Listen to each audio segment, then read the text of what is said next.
రాష్ట్రంలో ఉన్న వ్యాయామోపాధ్యాయులందరికీ నమస్కారం.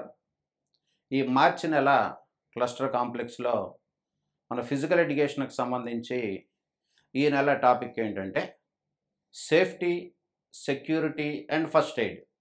మనం ఎన్ఈపి 2020లో భాగంగా దాని ప్రకారం ప్రస్తుతం ఫిజికల్ ఎడ్యుకేషన్కి ఎన్సీఆర్టీ టెక్స్ట్ బుక్స్నే మనం ఫాలో అవుతున్నాం హెల్త్ అండ్ ఫిజికల్ ఎడ్యుకేషన్కి సంబంధించి. అయితే దీనిలో భాగంగా ఈ నెల మనకి హెల్త్ ఎడ్యుకేషన్లో safety, security and first aid. మొదటి టాపిక్ దీంట్లో first aid for soft tissue injuries. Second point safety and security measures against animal attacks. అలాగే దీని యొక్క గోల్ ఏంటి మనం చూసినట్లయితే, విద్యార్థులకి ఏదైతే మనకి ఇంజురీస్ వల్ల కానీ యానిమల్ అటాక్స్ వల్ల కానీ గాయాలైనప్పుడు ఫస్ట్ ఎయిడ్ ఏ విధంగా చేయాలో అవేర్నెస్ కలిగించటం, అలాగే గాయాలకి డ్రెస్సింగ్ చేయటం, అలాగే బ్యాండేజెస్ టై చేయటం, ఇది దీని యొక్క గోల్. అలాగే లెర్నింగ్ అవుట్కమ్స్ అంటే ఈ లెసన్ పిల్లలకి చెప్పిన తర్వాత వారు ఏం నేర్చుకుంటారు. లెర్నింగ్ అవుట్కమ్స్ ఏంటంటే వీళ్ళు వేరియస్ ఇంజురీస్కి కానీ అలాగే యానిమల్ అటాక్స్కి కానీ అయినప్పుడు వాటికి సేఫ్టీ అండ్ సెక్యూరిటీ మెజర్స్ విద్యార్థులకి తెలుస్తాయి. అలాగే డ్రెస్సింగ్ అండ్ బ్యాండేజెస్ గురించి వాళ్ళు నాలెడ్జ్ సంపాదించుకుంటారు. అలాగే వివిధ సిచ్యుయేషన్స్లో వేరే సిచ్యుయేషన్స్ నందు మరి ఫస్ట్ ఎయిడ్ ఏ విధంగా చేయాలో కూడా నేర్చుకుంటారు. ముఖ్యంగా ఇవి యొక్క లెర్నింగ్ అవుట్కమ్స్ ఈ యొక్క ఏది safety, security and first aid topic ద్వారా. తర్వాత అసలు ఈ ఫస్ట్ ఎయిడ్ అంటే ఏంటి, దాని యొక్క ఎయిమ్స్ చూసినట్లయితే, ఈ ఫస్ట్ ఎయిడ్ అనేది ఎవరికైనా గాయాలైనప్పుడు, సడన్గా అనారోగ్యానికి గురైనప్పుడు మనం తక్షణం తాత్కాలికంగా ఇచ్చే సంరక్షణనే మనం ఫస్ట్ ఎయిడ్ అంటాం. అదే ఇంగ్లీష్లో అనుకోండి, first aid is the initial assistance or treatment given to a person on injury or sudden illness before going to the doctor. Doctor వద్దకు వెళ్ళే ముందు మనం ఏదైతే గాయాలైన పేషెంట్కి కానీ అలాగే ఏదైనా సడన్ ఇల్నెస్ వచ్చిన వాళ్ళకి కానీ మనం డాక్టర్ దగ్గరికి వెళ్ళే ముందు ఇచ్చే తక్షణ ఏదైతే ఉందో సహాయము అలాగే సంరక్షణనే ఫస్ట్ ఎయిడ్ అంటాం. అయితే ఈ ఫస్ట్ ఎయిడ్ ఎయిమ్స్ ఏంటని చూసినట్లయితే, ఒకటి టు ప్రిజర్వ్ ద లైఫ్, అతన్ని ఆ లైఫ్ని నిలబెట్టడం అంటే అతను చనిపోకుండా అతన్ని కాపాడటం. To prevent the patient condition from worsening, అంటే అంతకంటే ఎప్పుడైతే గాయం తగిలిందో అంతకంటే సీరియస్గా ఆ గాయం తయారవకుండా దాన్ని మనం తగ్గించే విధానం. అలాగే to promote the patient recovery, త్వరగా అతను రికవరీకి వచ్చేటట్లు చూడటం, వీటి ద్వారా సింపుల్ టెక్నిక్స్ ద్వారా. అలాగే ఏదైతే మనం minimal medical knowledge and equipment, మన దగ్గర ఏదైతే తక్కువ ఫస్ట్ ఎయిడర్కి తక్కువ నాలెడ్జ్ ఉంటుంది, అలాగే తక్కువ ఎక్విప్మెంట్తో మనం వాళ్ళకి ఫస్ట్ ఎయిడ్ చేయటం, ఇవన్నీ కూడా ఎయిమ్స్ అన్నమాట. అసలు మనం ఏ సందర్భాల్లో ఈ ఫస్ట్ ఎయిడ్ అనేది మనం అసలు ఇస్తాం, సిచ్యుయేషన్స్ రిక్వైర్డ్ ఫస్ట్ ఎయిడ్. ఒకటి యానిమల్ బైట్స్ అండ్ స్టింగ్స్ అనమాట. యానిమల్స్ అంటే కుక్కలు కానీ అలాగే ర్యాట్లు కానీ స్నేక్స్ కానీ పిల్లులు కానీ ఇవి మనకి కరిచినప్పుడు, అలాగే మరి కందిరీగలు అటువంటివి కుట్టినప్పుడు, బ్లీడింగ్ అండ్ వుడ్స్ అంటే ఏదైనా గాయాలైనప్పుడు, అలాగే ఫ్రాక్చర్ మనం ఆటలాడుతూ ఎప్పుడో పడిపోయినప్పుడు ఫ్రాక్చర్స్ జరిగినప్పుడు కానీ, అలాగే బర్న్స్ అంటే శరీరము కాలినప్పుడు కానీ, అలాగే డ్రోనింగ్ ఎవరైనా పిల్లలు నీటిలో మునిగిపోయినప్పుడు కానీ, ఎలక్ట్రిక్ షాక్ అంటే మనకి కరెంట్ షాక్ తగిలినప్పుడు కానీ, foreign bodies in eye, ear, nose and windpipe అంటే కంట్లో ఏదైనా నలకలు పడ్డప్పుడు, చెవిలో ఏదైనా దూరినప్పుడు, అలాగే ముక్కులో ఏమైనా వెళ్ళినప్పుడు, విండ్ పైప్ అంటే మనకి వాయునాళంలో ఏదైనా ఆహారం మనం మాట్లాడేటప్పుడు ఆహారం వెళ్తే దాన్ని మనం పలమారటం అంటాం ఆ సందర్భాల్లోను. అలాగే పాయిజనింగ్, పిల్లలు ఏదైనా కలుషిత ఆహారం తిన్నప్పుడు. అలాగే స్ప్రెయిన్ అండ్ స్ట్రెయిన్స్. స్ప్రెయిన్ అంటే మనకు తెలుసు బెణకటం. అలాగే strain that is over stretching of the muscle ఆ సందర్భాల్లోనూ.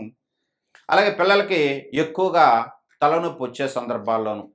జనరల్‌గా ఈ సందర్భాల్లో మనం ఫస్ట్ ఎయిడ్ అనేది చేయవలసి ఉంటుంది.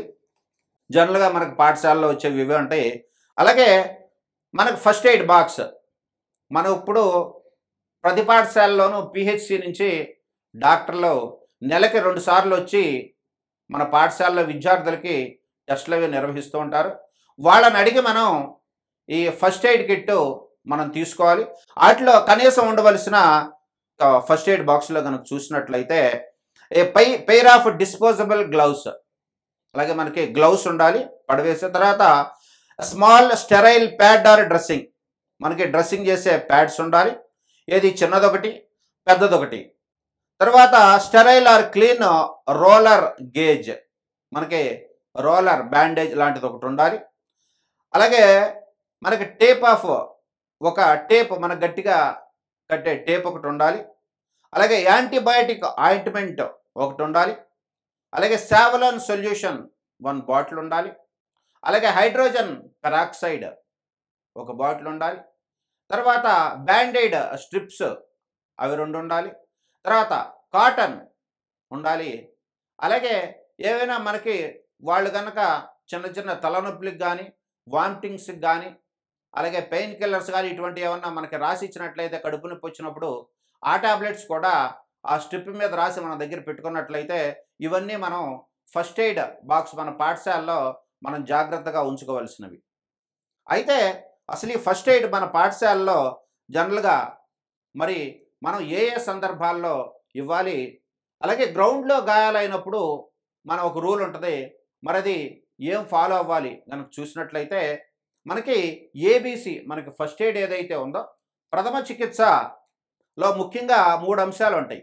దీన్నే ఫస్ట్ ఎయిడ్ ఏబీసీలు అంటారు.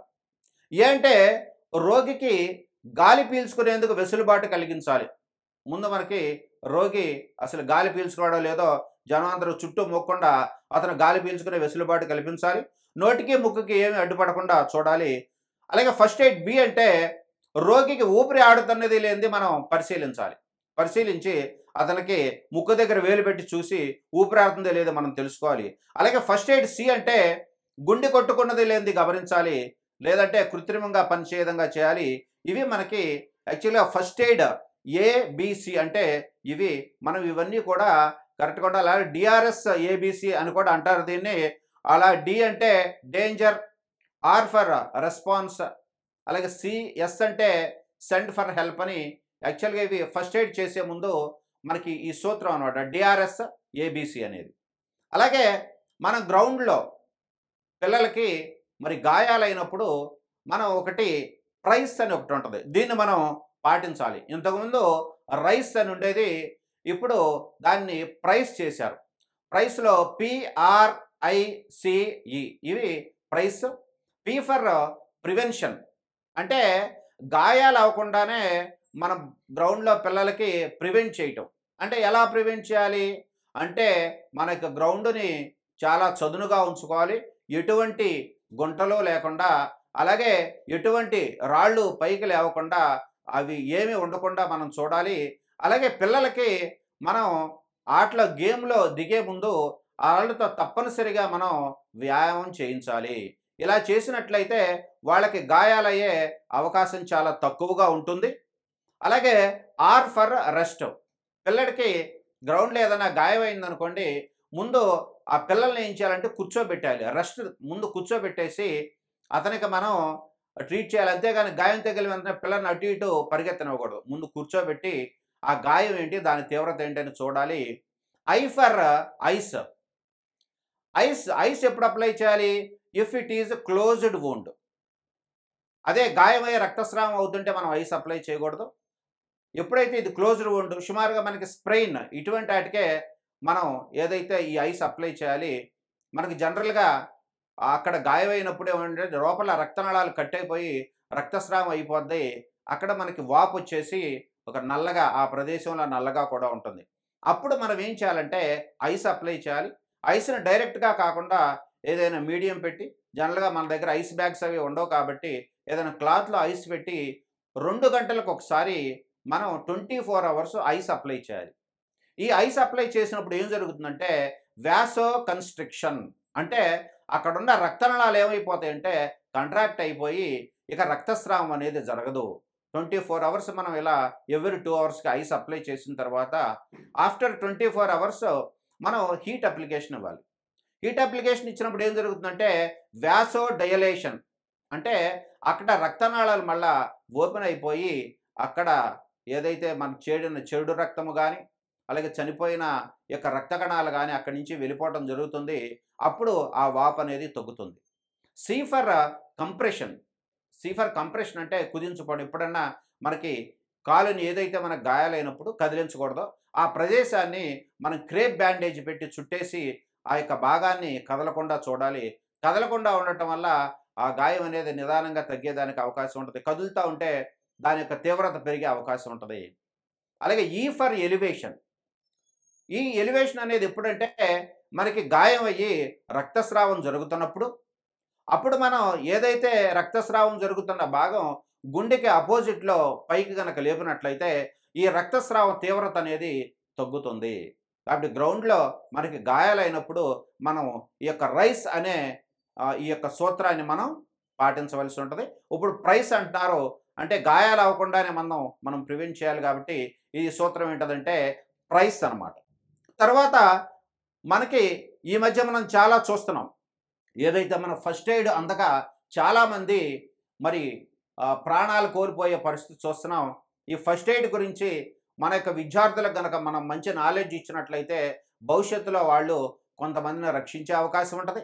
అలాగే చాలామందికి యొక్క ఫస్ట్ ఎయిడ్ ఇచ్చే అవకాశం కూడా ఉంటది కాబట్టి పిల్లలకి మన ఈ ఫస్ట్ ఎయిడ్‌కి సంబంధించిన పూర్తి నాలెడ్జ్ గనక ఇచ్చి వాళ్ళని ఫస్ట్ ఎయిడ్‌లో వాళ్ళని తయారు చేయవలసిన అవసరం కూడా ఉంటది. అయితే మనకి కార్డియో పల్మనరీ రిససిటేషన్ అని సిపిఆర్ ఈ మధ్య ఎక్కువగా కూడా చెప్తున్నాం మనం. ఈ సిపిఆర్ అనేది ఎవరికి ఇవ్వాల్సిన అవసరం ఉంటదంటే కార్డియాక్ అరెస్ట్ జరిగిన వాళ్ళకి. కార్డియాక్ అరెస్ట్ ఈ మధ్య మనం పేపర్‌లోను వాటిలోను చూసాం. అలాగే ప్రముఖ సినీ యాక్టర్ మలయాళ, తమిళ సినీ యాక్టర్ పునీత్ రాజ్‌కుమార్ ఆయన కూడా కార్డియాక్ అరెస్ట్‌తోనే చనిపోవటం. అలాగే ఆంధ్రప్రదేశ్‌లో ఒక మినిస్టర్ కూడా ఇలాగే కార్డియాక్ అరెస్ట్‌తో చనిపోయారు. వాళ్ళకి సరైన సమయంలో గనక మనం ఏదైతే ఈ యొక్క సిపిఆర్ గనక చేసినట్లయితే మనం ఒక ప్రాణాన్ని నిలబెట్టిన వాళ్ళం అవుతాం. ఈ సిపిఆర్ ఈ మధ్య మనం ఎక్కువగా జనాలందరూ కూడా చూస్తున్నాం. ఈ మధ్య చాలా చోట్ల మనకి ఈ సిపిఆర్ గురించి తెలియజేయటం జరిగింది. అలాగే ఈ సిపిఆర్ అనేది మనం ఒక లైఫ్‌ని మనం సేవ్ చేసిన వాళ్ళు అవుతాం. మనం ఇతనికి సిపిఆర్ చేయవలసి ఉంటే అతను అన్‌కాన్షియస్‌లోకి వెళ్ళిపోయినప్పుడు, అలాగే అతను రెస్పాన్స్ ఇవ్వనప్పుడు, అలాగే ఎప్పుడైతే అతను బ్రీతింగ్ చేయనప్పుడు కూడా అప్పుడు మనం అతని సిమ్టమ్స్ చూసి అతనికి సిపిఆర్ ఇవ్వాల్సిన అవసరం ఉంటుంది. అయితే ఈ సిపిఆర్‌ని మనం ఇక్కడ స్టెప్స్ ద్వారా మనం తెలియజేస్తున్నాం. 4 స్టెప్స్‌లో మనం ఇప్పుడు చెప్తున్నాం. దీన్ని మనం ఇలా స్టెప్స్ ద్వారా చెప్పినట్టయితే పిల్లలకి తేలిగ్గా అర్థమవుతుంది. స్టెప్ 1 ఏం చేయాలంటే మనం ఎవరైతే మరి యొక్క కార్డియాక్ అరెస్ట్ గురయ్యారైనా మనం గ్రహించామో వాళ్ళని మరి వెల్లికిలా మనం నేల మీద చక్కటి ఏదైతే నీట్‌గా ఉండాలి. అలాగే ఫ్లాట్‌గా ఉన్న నేలపై వాళ్ళని పడుకోబెట్టేసేయాలి. పడుకోబెట్టేసిన తర్వాత స్టెప్ 2లో ఏం చేయాలంటే patient if the patient responds అతను మనం రెస్పాండ్ అవుతున్నట్లయితే అతనితో మనం మాట్లాడటానికి ట్రై చేయాలి. అతను మాట్లాడుతున్నట్టే అడ్రస్ అది మనం వెంటనే తెలుసుకుని అలాగే ఎమర్జెన్సీ కాంటాక్ట్ నెంబర్ తెలుసుకోవాలి అవసరం ఉంటుంది. అటువంటి సందర్భంలో మనం 102కి కానీ ఇప్పుడు 1099కి కానీ మనం ఫోన్ చేసి పిలిపించాల్సిన అవసరం ఉంటుంది. If the person is breathing then do not do begin the CPR. అతను కనుక ఏదైతే మన గాలి పీల్చుకున్నట్లయితే సిపిఆర్ మనం చేయవలసిన అవసరం లేదు. అలాగే ఎమర్జెన్సీ అవసరమైనప్పుడు మనం ఏం చేయాలంటే ఆ పేషెంట్ తలను పైకి లేపి మనకి చిన్నుని పైకి లేపి మెడ కింద అతన్ని మనం ఏదైనా పెట్టాల్సి ఉంటుంది. అది స్టెప్ 3.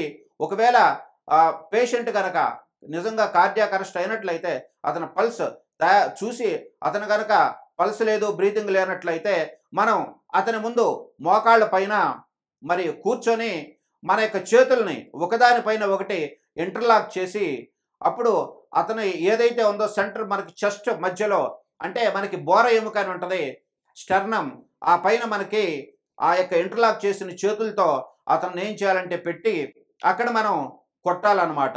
మనం లీన్ ఫార్వర్డ్ ముందుకు వంగి మన యొక్క షోల్డర్స్ ఏదైతే ఉన్నాయో పేషెంట్ చెస్ట్కి స్ట్రైట్గా ఉండేటట్లు చూసి మనం ఏం చేయాలంటే pump hard and fast, give compressions that are at least 2 inches. మనం ఏం చేయాలంటే అతను 2 ఇంచెస్ లోపలికి వెళ్ళిపోయేటట్టు ఆ యొక్క ఏదైతే మనం ఈ చేతులతో అతని యొక్క హార్ట్ దగ్గర గట్టిగా మనం కొడుతూ ఉండాలి. ఇట్లా కనీసం మనం 100 కంప్రెషన్స్ ఒక నిమిషంలో మనం అలా ఇచ్చి మనం అంబులెన్స్ వచ్చే వరకు మనం ఈ విధంగా చేసి అతన్ని ఆ విధంగా మనం తరలించవచ్చు. దీన్నే మనం సిపిఆర్ అని అంటారు. అలాగే ఇక్కడ ఒక వీడియో కూడా ఇచ్చాము, ఆ వీడియో మీకు ప్లే అవుతుంది. ఆ విధంగా మనం సిపిఆర్ ఇవ్వాల్సిన అవసరం ఉంటుంది. ఇచ్చినట్లయితే మనం పేషెంట్ని ఒక ఏదైతే కార్డియాక్ అరెస్ట్ అయిన పేషెంట్ని మనం రక్షించిన వాళ్ళం కూడా అవుతాం.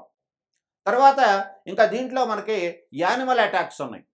ఈ యానిమల్ అటాక్స్లో ముఖ్యంగా డాగ్ బైట్ ఒకటి, అలాగే మనకి రెండోది స్నేక్ బైట్. అలాగే మనకి ఈ డాగ్ బైట్కి ఏ చేసామో మన క్యాట్ బైట్ కానీ అలాగే ర్యాట్ బైట్ కానీ ఇవన్నీ కూడా డాగ్ బైట్కి ఏవైతే మనం ఫస్ట్ ఎయిడ్ చేస్తామో మిగిలినాటికి కూడా ఆ విధంగానే చేయొచ్చు మనం. A dog may be bite it feels there is a threat in position accidental while. మనం యాక్చువల్గా ఈ డాగ్ బైట్ అనేది ఏ సందర్భాల్లో పిల్లలు ఆడుకుంటూ ముఖ్యంగా పిల్లల్ని ఎక్కువ కరుస్తున్నాయి. ఈ మధ్య మనం సిటీస్లో చూసినట్లయితే ఎక్కువ కుక్కలు అటు ఇటు తిరిగి అటు ఇటు వెళ్ళే పిల్లలు ఎమ్మట పడటం, కరవటం కూడా మనం అనేక వీడియోలు చూసాం. అయితే ఈ డాగ్స్ కొన్ని అగ్రెసివ్గా ఉంటాయి. అలాగే అవి ఏం చేస్తూ ఉంటాయంటే కొన్ని స్లైటెస్ట్ ప్రొవొకేషన్ అవి కొన్ని ఏం చేస్తూ ఉంటాయి, బాగా కొన్ని ర్యాబీస్కి అటాక్ అయినవి కూడా ఎవరన్నా వెళ్తుంటే వాళ్ళని కరిసే అవకాశం ఉంటుంది. అయితే మనం ఈ విధంగా డాగ్ కనుక మనకి కరిసినట్లయితే మనం ఏం చేయాలంటే డాగ్ కరిసినట్లయితే మనకి ర్యాబీస్ వచ్చే ఇన్ఫెక్షన్ వచ్చే అవకాశం కూడా ఉంటుందన్నమాట. అయితే ఇది నర్వస్ సిస్టమ్ మీద కూడా మనకి ఎఫెక్ట్ చేసే అవకాశం కూడా ఉంటుంది, ఏది వైరస్ మనకి. అలాగే ర్యాబీస్ యొక్క సిమ్టమ్స్ మనకి 1 year తర్వాత కూడా బయటపడే అవకాశం ఉంటుందన్నమాట. అయితే మనం కనుక ఎప్పుడైతే ఈ కుక్క కరిసిందో అప్పుడు మనం వాళ్ళని ఏం చేయాలంటే ముందుగా ఆ యొక్క ప్రదేశాన్ని ఇమీడియట్గా సోప్తో కానీ రన్నింగ్ వాటర్తో కానీ ఆ యొక్క కుక్క కరిసిన భాగంలో మనం కడగవలసిన అవసరం ఉంటుంది. అలాగే అక్కడ పంక్చర్ లాసిరేషన్ అంటే ఎక్కువగా మనకి ఆ కుక్క కనుక ఆ పంటితో మన యొక్క కండరాలను కనుక చీల్చేసినట్లయితే దాన్ని కవర్ చేసేసి అతను వెంటనే మనం ఇమీడియట్గా డాక్టర్ దగ్గరికి తీసుకువెళ్ళాలి. ఎందుకంటే మనకి ఈ యొక్క ఏదైతే పిహెచ్సి సిహెచ్సిలో మనకి దగ్గరలోనే ఉంటాయి, ప్రతి గ్రామంలో కూడా ఈ పిహెచ్సి దగ్గర మనకి ఉంటున్నాయి. ఏదైతే మనకి ఈ కుక్క కరిసిన యాంటీ ర్యాబీస్ కానీ అలాగే యాంటీ వెనమ్ ఇంజెక్షన్ కానీ ప్రభుత్వ హాస్పిటల్స్లో తప్పనిసరిగా దొరుకుతాయి. మనం ముందు వెంటనే ఏం చేయాలంటే ఆ డాక్టర్ దగ్గరికి తీసుకెళ్ళిపోవాలి. ఆ కుక్కను కనుక మనం చూసినట్లయితే మనం ఒకవేళ అది ఎవరన్నా పెంచుకుంటున్నట్లయితే వాళ్ళని కలిసి ఆ కుక్క ఎవరిదో తెలిస్తే దానికి వాళ్ళు వ్యాక్సిన్ వేయించారో లేదో కూడా తెలుసుకోవాలి. అలాగే డాగ్ని మనం ఏం చేయాలంటే వెటర్నరీ డాక్టర్ దగ్గరికి తీసుకెళ్ళి దానికి ర్యాబీస్ లక్షణాలు ఉన్నాయో లేదో చూడాలి. ఒకవేళ మనకి ఆ కరిసింది కనుక స్ట్రీట్ డాగ్ అయినట్లయితే దానికి ఎక్కువగా మనకి ర్యాబీస్ ఇన్ఫెక్షన్ ఉండే అవకాశం కూడా ఉంటుంది.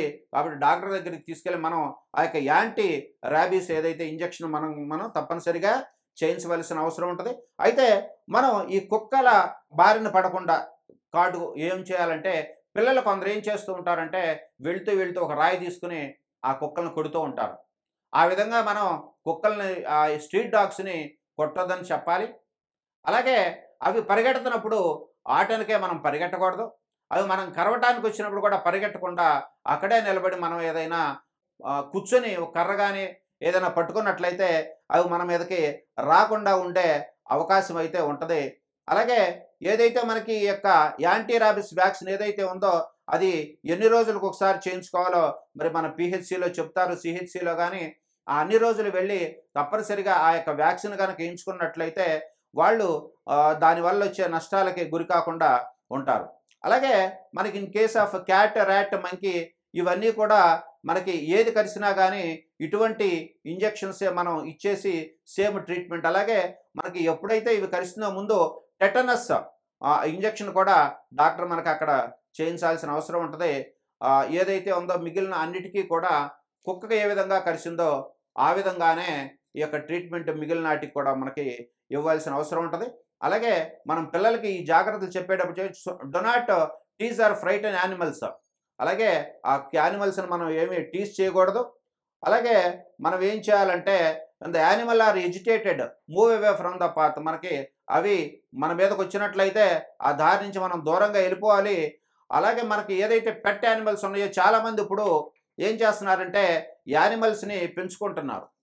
వాటిని తప్పనిసరిగా ఇన్ టైంకి మనం వాటికి ఏం చేయించాలంటే వ్యాక్సినేషను అది మనం వేయించవలసిన అవసరం కూడా ఉంటుంది. అలాగే స్నేక్ బైట్, మనకి పాము కరిసినట్లయితే ఏం చేయాలి? అసలు మన ఇండియాలో ముఖ్యంగా మన ఆంధ్రప్రదేశ్లో కనుక చూసినట్లయితే అన్ని పాములు కూడా విషపూరిత పాములు కాదు.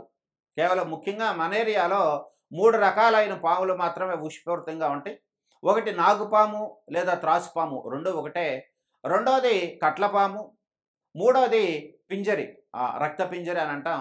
ఈ 3 కూడా యాక్చువల్గా పాయిజనస్ స్నేక్స్ అనమాట. అయితే ఇవి కరిసిన వెంటనే మనం ఏమి జాగ్రత్తలు తీసుకోవాలంటే ముందు అసలు ఈ పాములు అనేవి మనకి ఏ సందర్భాల్లో కరిచే అవకాశం ఉందంటే ఎక్కువగా మనకు తెలియకుండా మనం వాటి మీద కాలు వేసినప్పుడు జనరల్గా అవి మనం కరవటానికి ఎక్కువగా అవకాశం ఉంటుందన్నమాట. మామూలుగా ఇంకా ఏ సందర్భంలో అంటే ముఖ్యంగా రైతుల్ని ఈ పాములు ఎక్కువగా కరుస్తూ ఉంటాయి. ఆ మధ్య మనం పేపర్లో కూడా చూసాము. నాగాయలంక మండలంలో ఎక్కువగా రైతులు యొక్క పాము కాట్లకి గురవటం మనం చూసాం. పేపర్లో కూడా వేశారు, మనకి టీవీలో కూడా రావటం జరిగింది. రైతులు పొలాల్లో పనిచేస్తున్నప్పుడు ఆ యొక్క పొలాల్లో ఎక్కువగా ఈ పాములు రైతులను కరవటం జరుగుతూ ఉంటుంది. పాములు మనకంటే చాలా బలహీనమైనవి. అవి మన మీదకి ఎదురొచ్చి ఎప్పుడు కూడా మనం కరిసే అవకాశం పాములకి ఏమీ ఉండదు. అలాగే అవి మన మీదకి వచ్చి ఎదురు తిరిగి మన కరవు. జనరల్గా పాములు మనం చూసినట్లయితే అవి మనకు దూరంగా పారిపోవడానికి ప్రయత్నం చేస్తాయి, అంతేగాని అవి మనకు కరిసే అవకాశం ఉండదు. ఇటువంటి సందర్భాల్లోనే మనం తెలియకుండా కాలేసినప్పుడు కానీ అలాగే పొలాల్లో పనిచేస్తున్నప్పుడు కానీ ఎక్కువగా పాము కాట్లకి గురవుతూ ఉంటాం. ఎప్పుడైతే ఆ పాము కరిసిందో వెంటనే మనం ఏం చేయాలంటే వాళ్ళని ఆ కరిసిన భాగాన్ని సబ్బు నీటితో కానీ కడగాలి. అయితే మనకి 2 ఘాట్లు కనుక ఉన్నట్లయితే అది విషపూరిత పామని మనం గమనించి, ఎక్కువ ఘాట్లు ఉన్నట్లయితే విషం లేని పాము. ఏ పాము అయినప్పటికీ కూడా మనం వెంటనే గవర్నమెంట్ హాస్పిటల్కి తీసుకెళ్ళిపోవాలి. ముందుగా అతనికి ఏం చేయాలంటే మనం ధైర్యం కలిగించాలన్నమాట. ఎప్పుడైతే మనం ఈ పాము కాట్లు ఉన్నాయో వాళ్ళకి మనం ధైర్యం కలిగించకపోతే వాళ్ళు అధైర్యంతో చనిపోయే అవకాశం ఉంటుంది. మనం ఆ మధ్య కరోనా సమయంలో కూడా చూసాము. ఒక చోట ఒక ఆవిడ యొక్క కరోనా టెస్ట్‌గా రావడం జరిగింది. టెస్ట్‌కి వచ్చేటప్పుడు ఆవిడ చాలా ఆరోగ్యంగా వచ్చింది. టెస్ట్ చేయించుకున్నాక మీకు కరోనా వైరస్ పాజిటివ్ అనగానే ఆవిడ వెంటనే కుప్పకూలి చనిపోయింది. అందువల్ల అధైర్యంతో చనిపోయేవాళ్ళు చాలామంది ఉంటారు ఈ యొక్క పాము కాటు వల్ల. అందువల్ల వాళ్ళకి ముందే ఏం చేయాలంటే ధైర్యం చెప్పాలి. నిన్ను కరిసింది విషం పాము కాదు అని చెప్పి వాళ్ళకి ధైర్యం కలిగించినట్లయితే వాళ్ళు ధైర్యంగా ఉంటారు.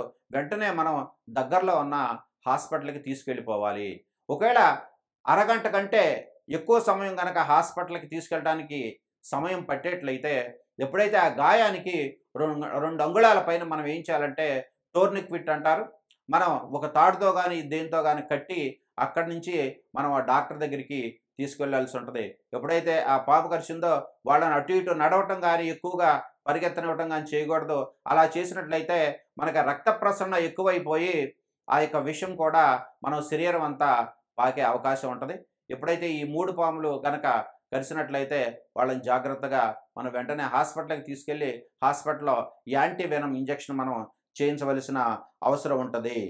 ఒకటి ఎవరైతే మనకి ఈ పాము కరిసిందో వాళ్ళని తప్పనిసరిగా యాంటీవెనమ్ ఇంజెక్షన్ మనం చేయించవలసిన అవసరం ఉంటుంది. తర్వాత మనకు ముఖ్యంగా ఇది వేసవి కాలం, సమ్మర్ ఆల్రెడీ వచ్చేసేసింది. పిల్లలకి ఈ సమ్మరు వింటర్ అని తెలియదు వాళ్ళకి. ఎక్కువగా వాళ్ళు ఎండలో తిరుగుతూ ఉంటారు. అటువంటి సందర్భంలో మనకి వడదెబ్బ తగులుతుంది ఎక్కువ పిల్లలకి.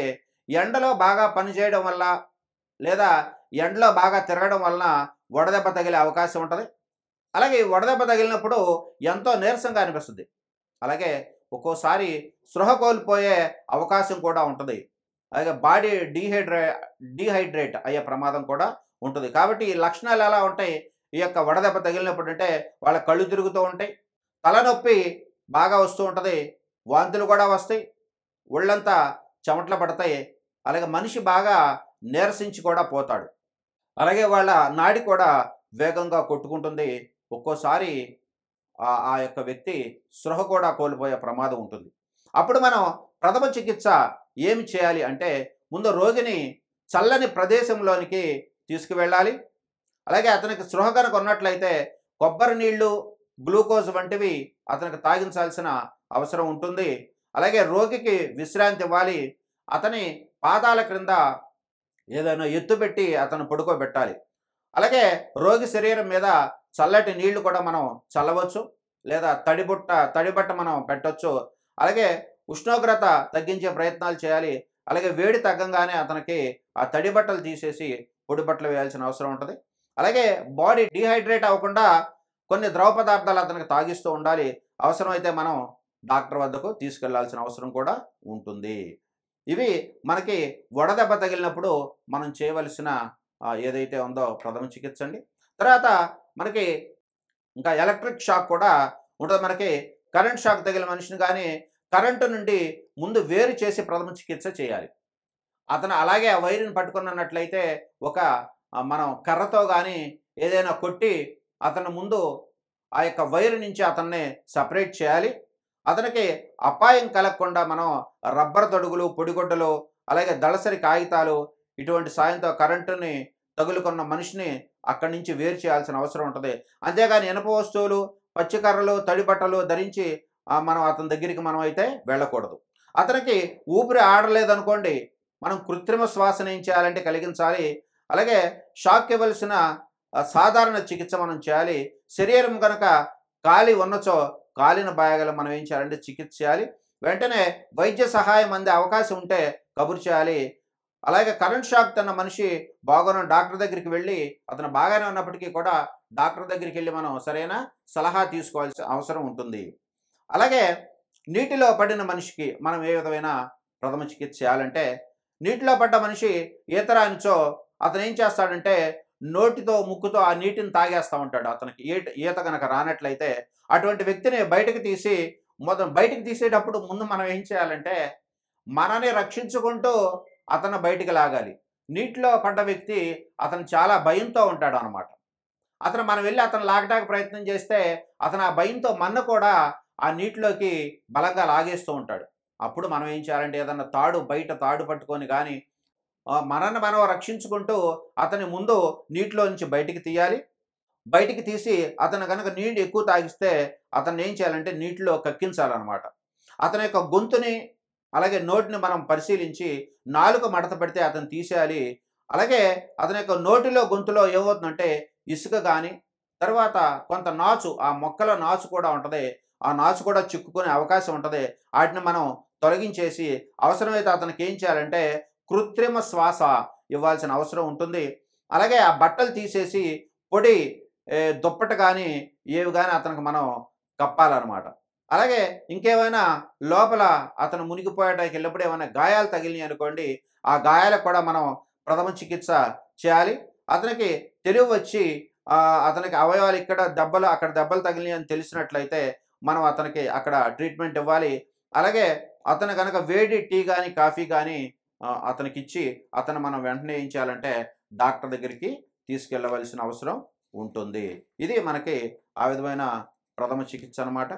ఈ విధంగా మనకి పిల్లలకు గనక ఏదైతే మన పాఠశాలలో ఉన్న విద్యార్థులకి దీనికి సంబంధించిన ఏదైతే ప్రథమ చికిత్సకు సంబంధించిన అన్నీ కూడా మనం జాగ్రత్తగా చెప్పి వాళ్ళందరికీ గనక ఈ అవేర్నెస్ గనక మనం కలిగించినట్లయితే పిల్లలు రేపొద్దున మన పాఠశాలలో పిల్లలు దెబ్బలు తగిలినా వాళ్ళే మనం ప్రథమ చికిత్స చేసుకునే అవకాశం ఉంటుంది. అలాగే ఇళ్ల దగ్గర కూడా ఎవరైనా దెబ్బలు గనక గాయాలు గనక తగిలినట్లయితే వాళ్ళు కూడా ఈ ప్రథమ చికిత్స చేయడానికి వాళ్ళకి అలవాటవుతుంది కాబట్టి తప్పనిసరిగా ఈ విషయాలన్నిటిలో కూడా వాళ్ళకి తెలియజేసి వాళ్ళకి నాలెడ్జ్ ఇవ్వాల్సిన అవసరం మనకు వ్యాయామోపాధ్యాయులకి ఎంతైనా ఉంది. Thank you.